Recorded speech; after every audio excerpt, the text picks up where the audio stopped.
سلام من الله عليكم ورحمة الله وبركاته. أهلا بيك ورمضان كريم عليك يا صديقي العزيز. والسؤال هو الشغف بيتحرك؟ أقول لك أيوه الشغف بيتحرك. على فين يا شغف؟ هقول لك يا سيدي في الحلقة ديت. وقبل ما أقول لك ما تنسانيش بلايك لهذه الحلقة عشان خاطر يصل المحتوى إلى أكبر قدر ممكن والناس تستفيد منها بإذن الله تعالى يا صديقي العزيز. طيب والسؤال هل الشغف بيتحرك؟ أيوه الشغف بيتحرك. تعالى أدي لك مثال بقصة صغيرة كده حصلت معايا. بعد ما أسست شركة ترجمة وابتديت أسوق لها على منصات السوشيال ميديا، ابتديت أكتب هنا وأكتب هنا عن شركتي وأنقل خبراتي في مجال الترجمة عشان الناس تعرفني كصاحب شركة، فالأمر يبقى سهل عليا لما أكلم حد وأقول له تعالى تعاون معايا كمترجم في إن هو يبقى يثق فيا لأن أنا راجل ليا credibility أو مصداقية من خلال السوشيال ميديا، أو لو في عميل العميل ده برضو أقدر أتعاون معاه. ابتديت أسوق يعني لنفسي ولشغلي لحد ما الاصدقاء الاعزاء ربنا يمسيهم بالف خير دكتور رانيا احمد ودكتور عبد الله عبد المنصف اشاروا عليا بان محمد وانت ليه ما تتعلمش كتابه محتوى، ما تاخدهاش من موضوعها الاحترافي، بلاش ان انت تكتب وخلاص كده، انت موهوب وعندك موهبه كويسه جدا حاول تثقلها وتنميها وتتعلم. فقلت ماشي. الكلام ده كان في 2015 تقريبا.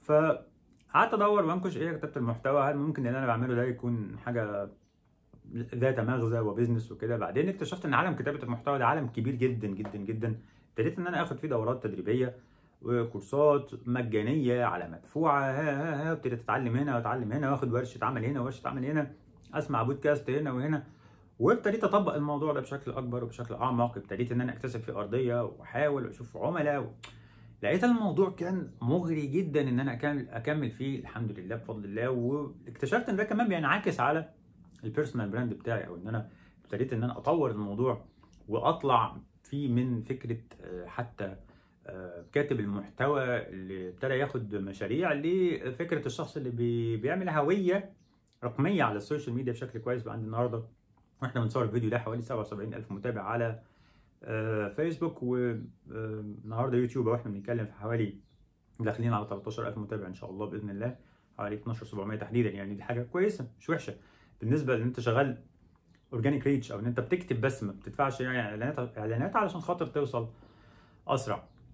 ف نصيحه من القلب من شخص ما بتلتقيش بيه كتير، ولكن هو نصحك نصيحه لوجه الله تعالى تغير لك الكارير بتاعك 180 درجه، توديك من فكره ان انت شغال في الترجمه او ان انت بتعمل حاجه لحاجه تانية. مع الوقت اكتشفت ان كتابه المحتوى مريحه جدا، وان انا حابب التعليم، ان انا اعلمها وادرسها بشكل اكبر، وان الناس تعرف اكتر عن كتابه المحتوى وعن صناعه المحتوى، وان المردود بتاع الناس ان الناس تقول لي شكرا وكتر خيرك وربنا يجازيك كل خير، والناس اللي بتقدم لي فيدباكس كويسه. ده كان اعظم الانجازات اللي انا بحبها في الحياه.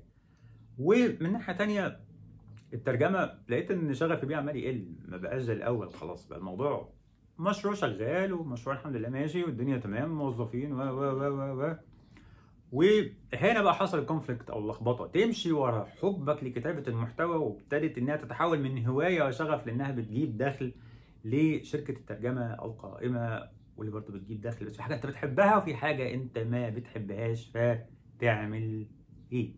وهنا واجب علي ان انا انصحك ان انت تقرا كتاب اسمه Who Moved My Cheese او Who Moved My Cheese، من الذي حرك قطعة الجبن الخاصة به. هو مترجم كده، هو اسم الكتاب بترجمته كده، ولكن هذا الكتاب مصنف على طبعا من كتب التنمية البشرية، ولكن انا احسب ان الكتاب ده رائع في فكرة تقييم انتقال الشغف وتحليل ان الشغف ليه بينتقل من حاجة لحاجة تانية بشكل لذيذ جدا جدا جدا كويس قوي. طيب رجوعا لموضوعنا، فكره ان انت النهارده وصلت لمرحله ان انت شغوف بحاجه ومش شغوف بحاجه تانية، بس الحاجه التانية مكمله. طب تعمل ايه؟ اقول لك يا سيدي، هنا انت قدام شغل خلاص قائم بذاته. هنا الفرق ما بين فكره الشغف بشكل مطلق وفكره الالتزام. الالتزام هو ان كيان الترجمه، وانا بدي لك المثال بتاعنا، كيان الترجمه يفضل قائم ومكمل وعادي جدا، ولا يشترط باي حال من الاحوال ان انت تقفله وتسيبه وتهمله علشان خاطر انت شغفك بقى في حته ثانيه، لان انت وارد بعد فتره شغفي بكتابه المحتوى لا ينطفئ او يتحول الى حاجه ثالثه ابتدي ان انا اتحرك لها. فمش كل ما هتحرك في الحياه هسيب حاجه واقفلها، او هسيب حاجه بشكل كامل بشكل مطلق واروح على حاجه ثانيه. في الحاله دي لا هعمل كارير ولا هتحسب لي انجازات ولا اي حاجه هتحصل في الحياه غير ان انا ببتدي من الصفر في مجالات مختلفه، ولكن الصح هنا او الصح هنا لا صح الا الصحيح يا صديقي، الالتزام. والالتزام هو العنصر الحاسم اللي بيظبط لك عمليه الشغف وما بيخليش الشغف على الهوى، يخلي لك الموضوع مقنن مظبوط متزن. بمعنى انا ملتزم، لا يشترط ان انا احب او اكره، ولكن انا ملتزم بشغلي في مجال الترجمه بشكل كويس، لان في موظفين ناس بتتقاضى رواتب، في عملاء ليهم مصالح ليهم شغل، وانا نفسي بتكسب حلال من المشروع ده. يشترط ان احبه؟ لا يشترط ان احبه على الاطلاق. اكرهه امتى؟ لو كان حاجه بتخسر، حاجه مخسراني، لكن حاجه ماشيه ما تلعبش فيها. بمنتهى البساطه، حاجه ماشيه ما تلعبش فيها، قاعده معروفه. فمشروع شغال، فالحمد لله رب العالمين. شغف انتقل الى حاجه ثانيه. هنا عايز اقول لك على نقطه مهمه جدا جدا جدا، خلي الموضوع ماشي معاك بشكل تدريجي. بمعنى لو انت النهارده موظف وشغوف بحاجه معينه عايز تجربها زي التصوير او الجرافيك ديزاين، واحده واحده خليك في الوظيفه اللي انت ما بتحبهاش ومخنوق منها وكارهها وخانقاك بشكل كبير جدا جدا، وابتدي ان انت زي ما انا عملت اتعلم وخد كورسات وخد دورات تدريبيه، وسيب المجال اللي بيجيب لك لقمه العيش داير وشغال ما تكرهوش. واحده واحده هيبتدي الطريق يبان، هيبتدي الطريق يوضح، تاخد عميل 2 3، تبتدي الموضوع تشوف مشاكل الحسابات الفواتير، تقيم التجربه. قد اكون انا بحكي لك التجربه بتاعتي وهي مش لايقه عليك، ممكن يبقى فيها تفاصيل تخصك انت احسن من تفاصيل اللي عندي، او تفاصيل مختلفه تقيم الموضوع من وجهه نظرك. في النهايه انا بطرح لك وجهه نظري الشخصيه، وتجربتي الشخصيه لعلها تفيد او تستفيد بجزء منها. والسؤال الذي يطرح نفسه، طب ايه العنصر المحرك في عمليه الشغف؟ يعني كده فهمت الالتزام وفهمت الشغف، ايه اللي حصل بين الاثنين؟ انت كنت شغوف بمجال كتابه المحتوى وكنت ملتزم باتجاه مجال الترجمه، دي حاجه كويسه جدا. ووقت لاحق ممكن اكون شغوف بمجال ثالث وملتزم اتجاه الترجمه وكتابه المحتوى، عادي جدا جدا جدا.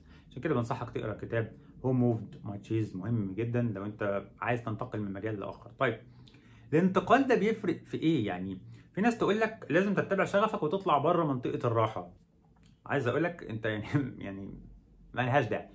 لو منطقه الراحه هي اسمها منطقه راحه، دي مش كلمه سلبيه، مش كلمه وحشه، انت موجود في المنطقه اللي انت فعلا مرتاح فيها وبتنتج وبتبدع. انت موظف مبسوط ان انت موظف، بيجي لك دخل، انت مش بتاع صداع الفريلانس ولا صداع اتباع الشغف، مفيش مشكله خالص، عادي جدا. فممكن تفضل زي ما انت في الكومفورت زون او في منطقه الراحه، عادي جدا. منطقه الراحه، في واحد منطقه الراحه بالنسبه له ان هو يشتغل حر حتى لو هيتكسب اقل من الوظيفه ولكن هو مرتاح. فالامر كله راجع ليه فكره انت تقدر تستحمل ايه، منطقه الراحه بالنسبه لك فين، دي نقطه.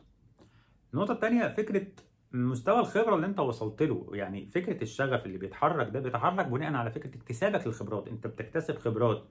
شغفك في العشرينات غير الثلاثينات غير الاربعينات، منطقي، لان في كم خبرات كبير انت اكتسبته، وبالتالي بينعكس على ادائك، بينعكس على افكارك، بينعكس على انت عايز تجرب ولا ما تجربش. ودي نقطه ثانيه احنا عايزين نتكلم فيها.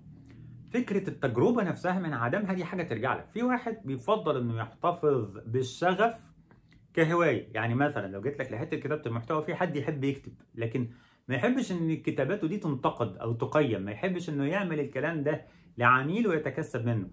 مثال تاني، في واحد شغفه انه يحلل كوره، بيحب ماتشات الكوره بهوس وبجنون، بيحب يتابع انديه معينه، ممكن يعمل لها تحليلات رهيبه، لكن هو مش عايز يتكسب، هو شغفه ان ده يفضل في اطار الهوايه. لانه لو اتحول لوظيفه، خلي بالك هيبقى حلو وجميل وانت بتحبه، لكن في وقت من الاوقات هتحول الى التزام، زي الترجمه كده اللي احنا شرحناها في الاول.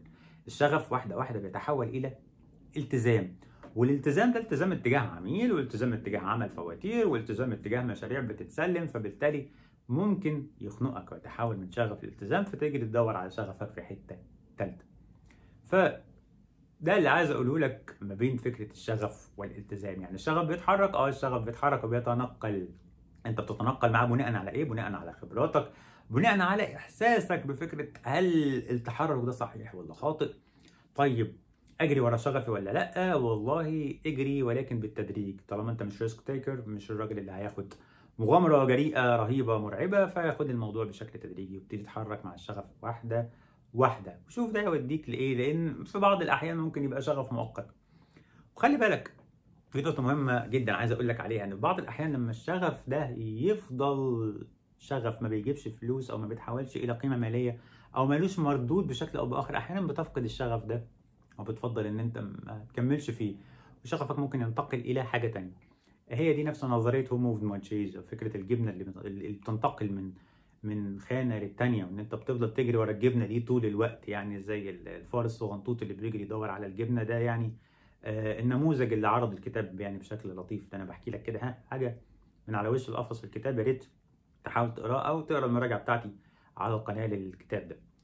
فهي دي الخلاصه يا صديقي العزيز، مش عايز اطول عليك اكتر من كده. في رمضان الشغف بينتقل بناء على ايه؟ بناء على مدى مرونتك، بناء على مدى استجابتك لفكره المغامره.